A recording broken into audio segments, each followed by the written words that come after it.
Hello दोस्तों, स्वागत है आपका आपके अपने सबसे प्यारे YouTube channel OCC by Vipul sir में। दोस्तों आज हम लोग पढ़ेंगे BSc सेकेंड ईयर के ऑर्गेनिक केमिस्ट्री के मोस्ट इंपॉर्टेंट क्वेश्चन के पार्ट नंबर 14 में।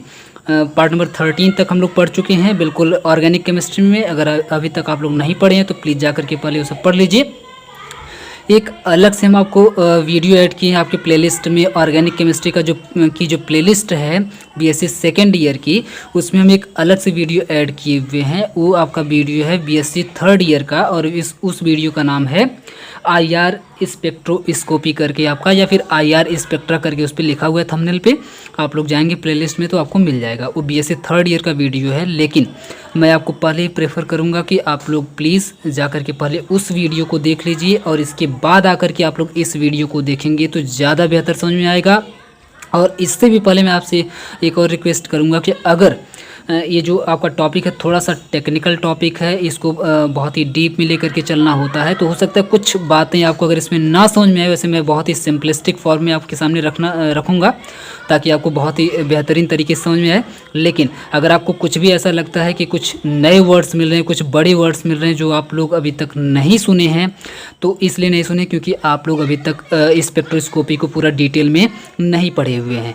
तो पूरा डिटेल में पढ़ने के लिए BSc थर्ड ईयर में आपका पूरा डिटेल में है, और पूरा डिटेल में आपसे पूछा भी जाता है BSc थर्ड ईयर में। लेकिन अभी आप लोग BSc सेकेंड ईयर में हैं, और सेकेंड ईयर में आप देखेंगे सिर्फ और सिर्फ आपसे UV स्पेक्ट्रा पूछा जाता है, थोड़ा सा इंट्रोडक्शन उसका, और थोड़ा सा आपसे पूछा जाता है IR स्पेक्ट्रा के बारे में। वो भी थोड़ा सा आपसे इंट्रोडक्शनल टाइप का ही सिर्फ पूछा जाता है, मतलब बहुत ज़्यादा डीप में आपको नहीं जाना होता है। BSc सेकेंड ईयर की बात कर रहे हैं तो हम आपको रिकमेंड करेंगे कि प्लीज़ आप लोग जाइए BSc थर्ड ईयर की प्लेलिस्ट में जाइए। उसमें आपको स्पेक्ट्रोस्कोपी बाई विपुल सर करके लिखा होगा। उस प्लेलिस्ट में आप लोग जाएंगे, मात्र 4 या 5 वीडियो मेरे ख्याल से होगा उसमें, और पूरा स्पेक्ट्रोस्कोपी हम उसमें ख़त्म कर दिए हैं। तो आप लोग अगर उसको जाकर के पूरा देख लेते हैं तो शायद आपको ये वीडियो देखने की ज़रूरत भी ना पड़े, और उसके बाद अगर आप लोग ये वीडियो देखेंगे भी तो आपको बहुत ही बेहतरीन तरीके से समझ में आ जाएगा। और उससे आपका डबल फ़ायदा होगा। एक तो आपको पूरी की पूरी स्पेक्ट्रोस्कोपी ठीक से स्टेप बाय स्टेप समझ में आ जाएगी। दूसरा फ़ायदा ये होगा कि आप लोग जब BSc थर्ड ईयर में जाएंगे तो आपको वो चैप्टर स्पेक्ट्रोस्कोपी का पूरा चैप्टर आपको पढ़ना नहीं पड़ेगा। आप अभी उसको पढ़ लेंगे, सिर्फ उस टाइम आपको रिवीजन करना होगा। और क्योंकि इसमें भी है BSc सेकेंड ईयर में आपको वैसे भी पढ़ना ही पढ़ना है, हालांकि भले ना पूछा जाए लेकिन आपको स्पेक्ट्रोस्कोपी के बारे में पढ़ना ही पढ़ना है। तो मैं रिकमेंड करूंगा कि आप लोग प्लीज़ जाकर के अभी पढ़ लीजिए, और जब आप लोग BSc थर्ड ईयर में जाइएगा तो फिर से उन सभी वीडियोज़ को एक बार और देख लीजिएगा, ताकि आपका एक बार अच्छे तरीके से रिविज़न हो जाए और आपको कोई दिक्कत ना हो। ठीक है, तो इतनी बातें मुझे पहले बतानी थी। अब हम लोग आते हैं अपने टॉपिक पर। आज का टॉपिक जो है आपका वही टॉपिक है जो कि अभी हम आपको बता दिए हैं, उसे देख लेते हैं। BSc सेकेंड ईयर में आपसे किस तरीके से क्वेश्चन पूछा जाता है। तो BSc सेकेंड ईयर में जो आपसे क्वेश्चन पूछा जाता है, describe the principle of infrared spectroscopy. ये आपका पहला मॉडल है, इसका पूछने का पहला टाइप है पूछने का, कि आपसे पूछेगा प्रिंसिपल ऑफ इंफ्रारेड यानी कि IR स्पेक्ट्रोस्कोपी के प्रिंसिपल्स के बारे में पूछा जाता है। कभी कभी ऐसे भी पूछा हुआ है कि डिफाइन द IR स्पेक्ट्रोस्कोपी, या फिर इस तरीके से, मतलब सिंपल सा आपसे पूछेगा सेक्शन ए में, यानी कि 1 नंबर में आपसे सिर्फ पूछेगा IR स्पेक्ट्रोस्कोपी क्या होती है बता दीजिए, निकल लीजिए। सिर्फ इतना आपसे पूछेगा। और ये अगर आप लोग देखेंगे तो 2016 में और 17 में लगातार ये क्वेश्चन पूछा भी गया है, और भी बहुत ईयर्स में पूछा गया है। आप लोग जाकर के अपने अपने प्रीवियस ईयर पेपर में चेक करिएगा। ठीक है, नेक्स्ट अगर इसी का टाइप, इसमें सिर्फ 2 टाइप से आपसे क्वेश्चन पूछा जाता है जनरली। दूसरे टाइप की अगर हम इसमें बात करें तो what is the principle difference between UV and IR spectroscopy. तो UV स्पेक्ट्रोस्कोपी और IR स्पेक्ट्रोस्कोपी, या फिर UV spectra and IR spectra के बीच में क्या डिफरेंस होता है, क्या बेसिक प्रिंसिपल डिफरेंस पूछा, मतलब क्या बेसिक बहुत ही हल्का हल्का जो डिफरेंस होता है उसको आप लोग बता दीजिए। और इसमें भी आप लोग फिर इसके बाद निकल लीजिए, यानी कुछ नहीं करना है आपको, बहुत ही हल्के में आपको इसको तैयार करना है। बहुत डीप में यहाँ पे BSc सेकेंड ईयर में तैयार नहीं करना है। डीप में कहाँ तैयार करना है, तो BSc थर्ड ईयर में तैयार करना है। उसी लेवल पे यहाँ पे पूछा जाता है। एक्सप्लेन करने के लिए आपसे पूछा हुआ है। ये भी आप देखेंगे 2016 और 18 में पूछा हुआ है। आप देख सकते हैं कि ये दोनों ही टाइप के क्वेश्चन एक ही साल में पूछ दिए गए हैं 2016 में, यानी कि 1 नंबर का ये, और ये आपका 20 सेक्शन में पूछा हुआ है। इसका मतलब आपसे 5 नंबर में पूछा गया है या फिर 6 नंबर में पूछा गया है। तो आप समझ सकते हैं 6 से 7 नंबर आपका यहाँ से इस टॉपिक से मिलने वाला है। अगर आप लोग ठीक से नहीं पढ़ेंगे तो आपका 6 से 7 नंबर जा भी सकता है। तो इसलिए मैं आपको रिकमेंड करूँगा कि आप लोग बिल्कुल इसको इग्नोर मत करिए। स्पेक्ट्रोस्कोपी को अगर आपके पास टाइम है तो पहले बीएससी थर्ड ईयर का पढ़ लीजिए, फिर एक और जो मैं वीडियो ऐड किया हुआ हूँ वो भी आप लोग पढ़ लीजिए और उसको पढ़ने के बाद फिर आप इसको पढ़ेंगे तो आपको अच्छे तरीके से समझ में आएगा। और जब आप एग्ज़ाम देने जाएंगे बीएससी सेकेंड ईयर का तो यही वीडियो जो इस वीडियो में आपको पढ़ा रहे हैं यही पढ़ करके जाना है। बीएससी थर्ड ईयर वाला पढ़ करके नहीं जाना है, वो सिर्फ समझने के लिए है। वो आप तब पढ़ करके जाएंगे जब आप बीएससी थर्ड ईयर में पहुँच जाएंगे तब। ये कॉन्सेप्ट बिल्कुल आपके दिमाग में क्लियर होना चाहिए, क्योंकि वो एग्ज़ाम में आपके नहीं आएगा। जब भी आएगा तो यही आपके एग्ज़ाम में आएगा, वो सिर्फ समझाने के लिए है, समझने के लिए। ठीक है, अब आ जाते हैं यूवी स्पेक्ट्रा। सबसे पहले देखने की कोशिश करते हैं यूवी स्पेक्ट्रा क्या होता है।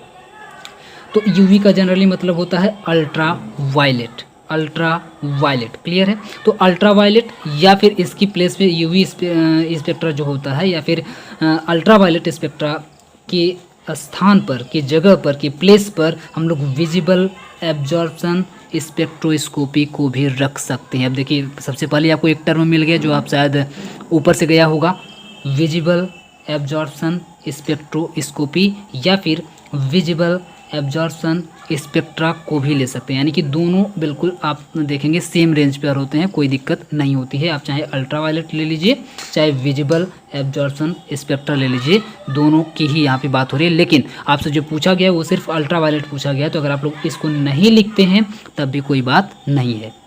लेकिन अब आपको थोड़ी सी कन्फ्यूजन हुई होगी कि विजिबल एब्जॉर्प्शन स्पेक्ट्रोस्कोपी या फिर स्पेक्ट्रा क्या है। तो अब हम यहाँ पे नहीं बता सकते हैं, क्योंकि उसको बताने के लिए बहुत ही डीप में हमको फिर से जाना पड़ेगा और पूरी टाइम आपकी वेस्ट हो जाएगी। तो ऐसा हम बिल्कुल नहीं करेंगे, क्योंकि एक बार हम मेहनत कर चुके हैं। तो आप लोग प्लीज़ जा कर के वहाँ से पढ़ लीजिएगा। तो ultraviolet and visible absorption spectroscopy is the measurement of the weakening of strength of a beam of light after it passes through a sample और after reflection from a sample surface. ध्यान से सुनिएगा, मैं समझाने जा रहा हूँ आप लोगों को। अल्ट्रा वायलेट, सिर्फ अभी हम यहाँ पे अल्ट्रा वायलेट का नाम लेंगे, इस दूसरे का नाम ही नहीं लेते हैं। ठीक है, तो ये जो अल्ट्रा वायलेट यानी जो यूवी स्पेक्ट्रा है, इसका जनरली यूज क्या होता है इसी के बारे में आपको बता देना है, काम आपका ख़त्म हो जाएगा। तो यूवी स्पेक्ट्रा जो होता है या फिर अल्ट्रा वायलेट स्पेक्ट्रा जो होता है, इसका यूज किया जाता है मेजरमेंट में। किस में किया जाता है? मेजरमेंट में किया जाता है। किसके मेजरमेंट में किया जाता है? तो वीकनिंग के मेजरमेंट में किया जाता है। याद रखिएगा, वीकनिंग यानी कि कमजोरी। वीकनिंग का मतलब क्या? वीक का मतलब क्या होता है? कमजोर। और वीकनिंग का मतलब यहाँ पे समझिए एक तरीके से कमजोरी के रूप में किया, कमजोरी को मेजर करने के लिए किया जाता है। अब किसकी कमजोरी को मेजर करने के लिए किया जाता है? तो strength of a beam of light. किसी बीम ऑफ लाइट की स्ट्रेंथ के वीकनिंग यानी कि उसकी कमजोरी को मेजरमेंट करने के लिए अल्ट्रा वायलेट स्पेक्ट्रोस्कोपी या फिर स्पेक्ट्रोस्कोपी की का यहाँ पे वर्ड यूज ठीक नहीं है। अल्ट्रा वायलेट या फिर यूवी स्पेक्ट्रा का यूज किया जाता है। एक बार फिर से सुन लीजिए, यूवी स्पेक्ट्रा का यूज़ मेजर करने के लिए किया जाता है। किसको?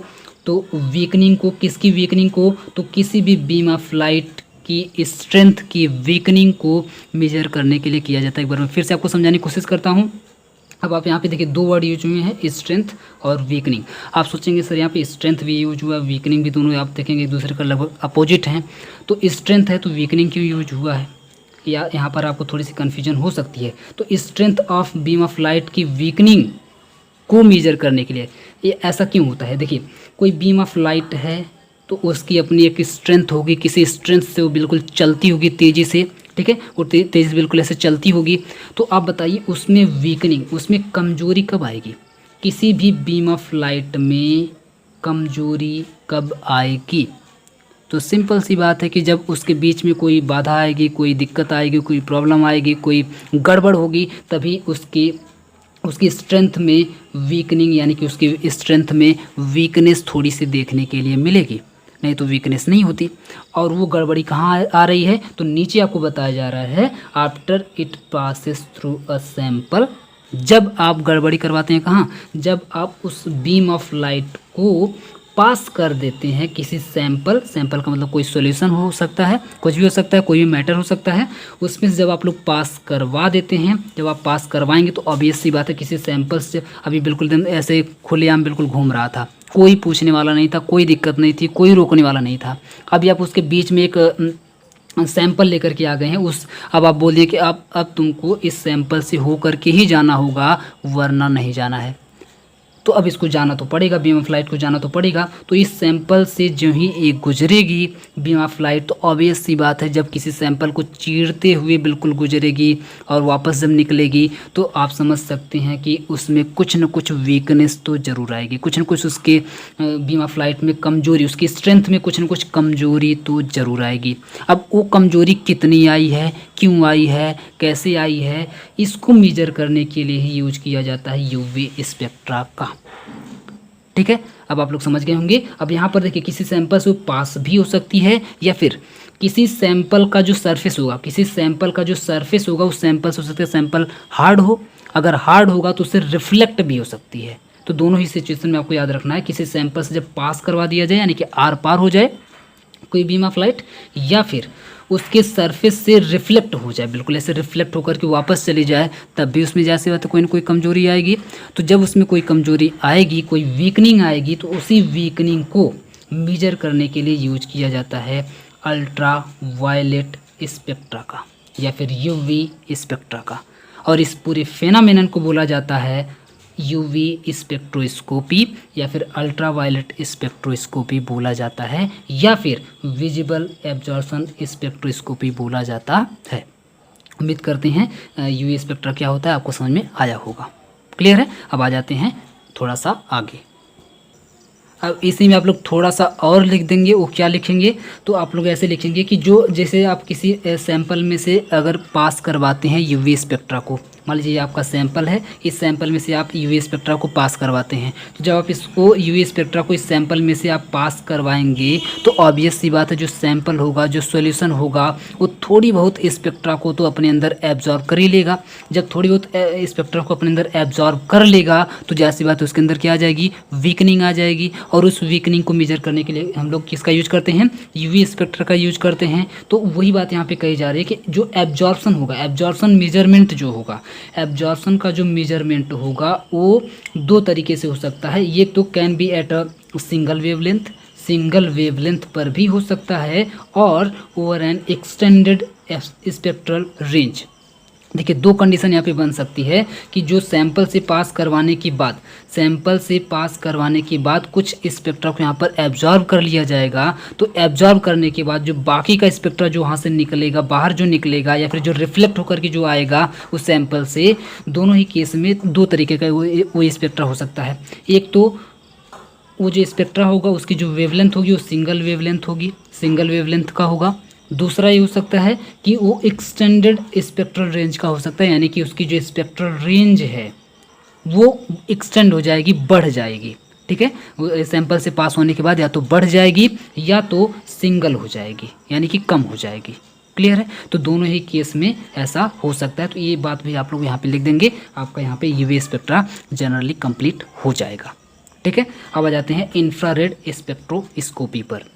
इंफ्रारेड स्पेक्ट्रोस्कोपी भी आपसे पूछा हुआ था, शॉर्ट में ही पूछा हुआ था। इसको आपको बहुत ज़्यादा डिटेल में नहीं लिखना है, बहुत ज़्यादा डिटेल में पढ़ना है। तो जस्ट इसके पहले जो अभी हम आपको एक इन्फॉर्मेशन दिए हैं कि प्लेलिस्ट में जाइए, एक वीडियो ऐड किए हुए हैं इंफ्रारेड स्पेक्ट्रोस्कोपी का, उसको देख लीजिए। उसमें थोड़ा सा डिटेल में डिस्कस किए हुए हैं इंफ्रारेड स्पेक्ट्रोस्कोपी को, तो आपको ठीक से समझ में आ जाएगा। क्लियर है। अब आ जाते हैं इंफ्रारेड स्पेक्ट्रोस्कोपी पर, जिसको आप लोग शॉर्ट में बोल सकते हैं IR स्पेक्ट्रोस्कोपी या फिर IR स्पेक्ट्रा। क्लियर है। इसमें क्या होता है, तो the transition of molecule from lower vibrational energy level. अब देखिए, अब यहाँ पर फिर से आपको थोड़ा सा कन्फ्यूजन हुई होगी, वाइब्रेशनल एनर्जी लेवल क्या होता है। तो अब ये भी हम यहाँ पे नहीं बताएंगे, बिल्कुल डिस्कस नहीं करेंगे, क्योंकि सारी बातें हम बता चुके हैं पहले ही, जैसा कि हम आपको पहले इन्फॉर्मेशन दे चुके हैं कि प्लीज़ आप लोग पढ़ करके आइए। तो अगर आप लोग नहीं पढ़े हैं तो आप लोगों की गलती है, मेरी कोई गलती नहीं है, मैं पहले ही पढ़ा चुका हूँ। क्लियर है। तो lower vibrational energy level to higher vibrational energy level by the absorption of IR radiation is called IR spectra और वाइब्रेशनल स्पेक्ट्रा भी। इसी को हम लोग IR स्पेक्ट्रा को ही हम लोग वाइब्रेशनल स्पेक्ट्रा भी बोलते हैं। अब जहाँ जहाँ आपको वाइब्रेशनल एनर्जी लेवल दिख रहा है वहाँ वहाँ आप चाहें तो IR एनर्जी लेवल भी कर सकते हैं अपने समझने के लिए, लेकिन आप देखेंगे हर जगह एग्जाम में आप लोग वाइब्रेशनल का ही यूज करिएगा, नहीं तो आपको हो सकता है आपका नंबर कट जाए, क्योंकि हर जगह पर आप देखेंगे वाइब्रेशनल का ही यूज किया जाता है। बुक में भी वाइब्रेशनल होगा, पढ़ाया भी जाएगा वाइब्रेशनल, लेकिन समझने के लिए आप लोग यहाँ पर IR का यूज कर सकते हैं, क्योंकि वाइब्रेशनल का मतलब ही होता है IR यानी कि इंफ्रारेड। ठीक है, तो एक बार मैं फिर से आपको समझा देता हूँ कि द ट्रांजिशन का मतलब होता है कि छलांग लगाना। अभी मैं आपको समझा रहा हूँ, बस आप थोड़ा सा सुनते रहिए।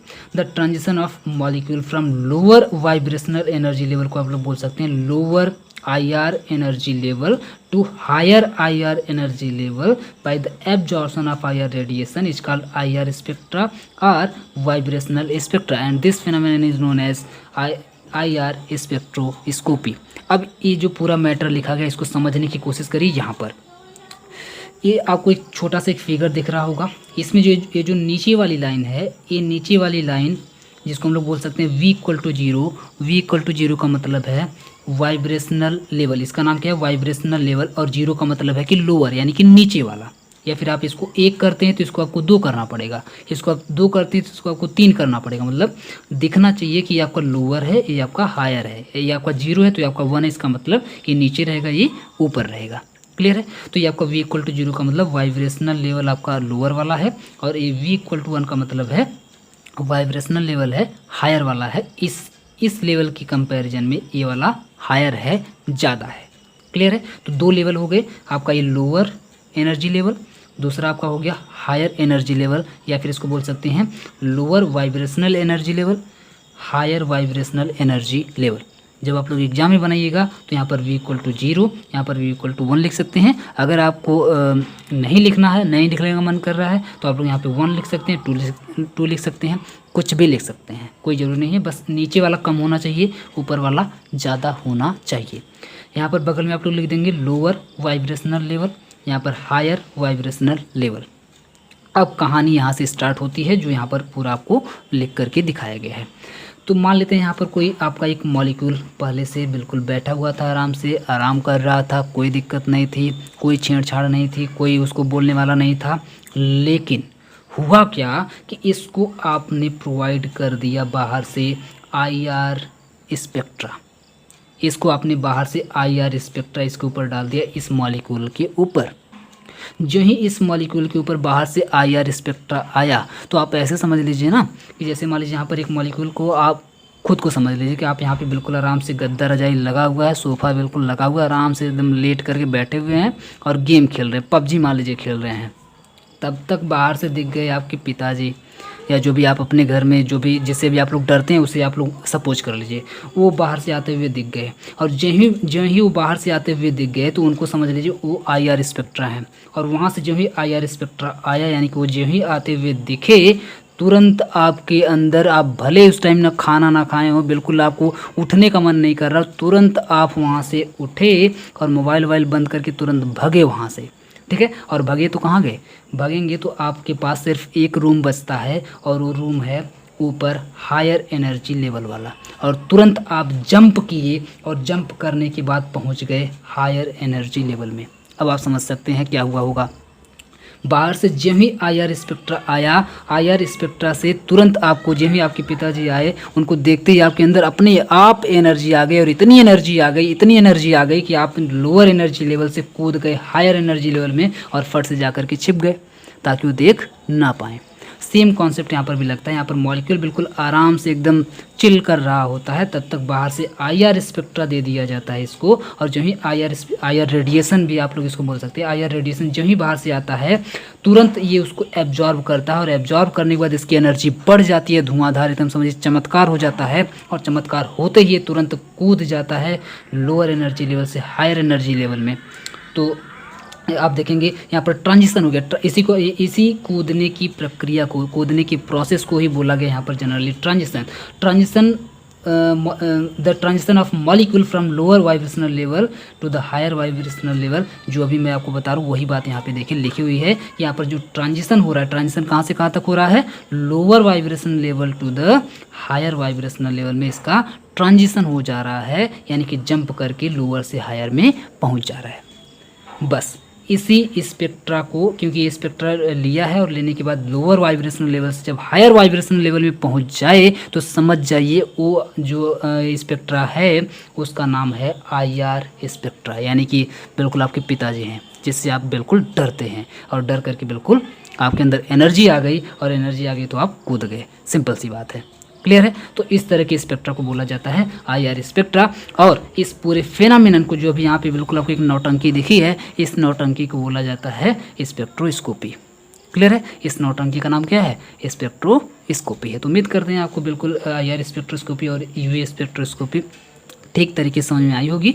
नहीं आया है तो फिर से मेरी तरफ से एक बार फिर से रिक्वेस्ट है कि आप लोग प्लीज़ जाइए और स्पेक्ट्रोस्कोपी को डिटेल में पढ़ लीजिए। फिर आप लोग इसको पढ़ेंगे तो आपको ज़्यादा फ़ायदा करेगा। लेकिन एग्जाम में आपको सिर्फ यही पढ़ करके जाना है, मैं आपको बता दे रहा हूँ। उसको बिल्कुल पढ़ करके नहीं जाना है BSc सेकेंड ईयर में, थर्ड ईयर में बिल्कुल उसको आप लोग पढ़ करके जा सकते हैं। तो आज के लिए इतना ही, बाकी मिलेंगे नेक्स्ट टॉपिक के साथ नेक्स्ट वीडियो में। पूरा वीडियो देखने के लिए बहुत बहुत धन्यवाद।